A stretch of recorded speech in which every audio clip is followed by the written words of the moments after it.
What's up everyone? For today's video, I'm gonna share to you kasi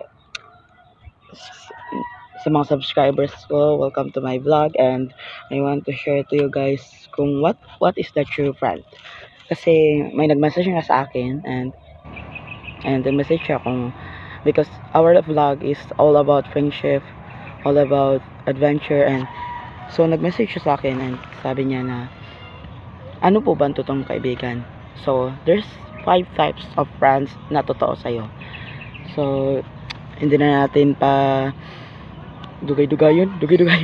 Hindi na natin pa hintayin ang araw na ganito. It's my honor to share the true friends, guys. So, number 5 is about palagi kang pinapagalitan.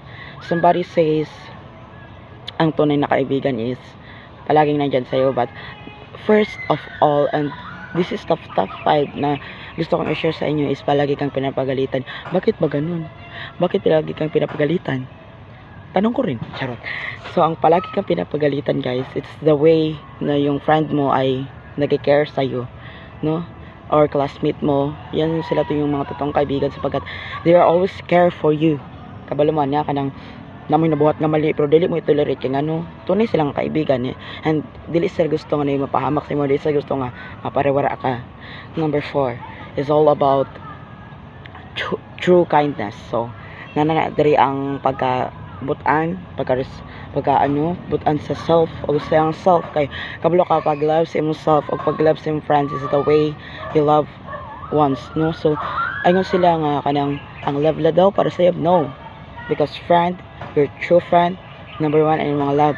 And makaingon ko nga kung true friend na siya, they are always care for you. Kumusta ka? Kumusta na yung kinabuhi? How is your day? No? So yung anong true friends. And number 3 of all is respect. So naanata diri sa respect. So kung ang kaibigan nimo kabalong respeto sa imong pamilya, sa imong mama, sa imong papa, sa imong desisyon, kana guys tinuod na kaibigan. Nga naman, because respect is the way you love someone. Wow, diba? And number 2, sa mga na ni nag-away mo pero mag-uli ay rapod mo. Some of friends na mag-away bisag nagdagko kami sa mga friends and kanto family bisag dagko ang maawayan, but mag-ano dayon mag-uli ay not all friends ing ana guys. Na uban nga friends nga manglibak. Hoy, ganun makabalo man ka Jerubal nga di sila manglibak sa mo. Yes, because all updated ko sila mga Jesse and kabalo ko sila personality kung unsa sila, ni dili ko mag-bash sila kay ganun bash man ko nga unsa mo dili guys. So serious, no? So nga na guys, tapos number 1 of all nga ni siya guys, circle of friends ninyo nga di ka mapahamak. Hala. So dire ta sa exciting part.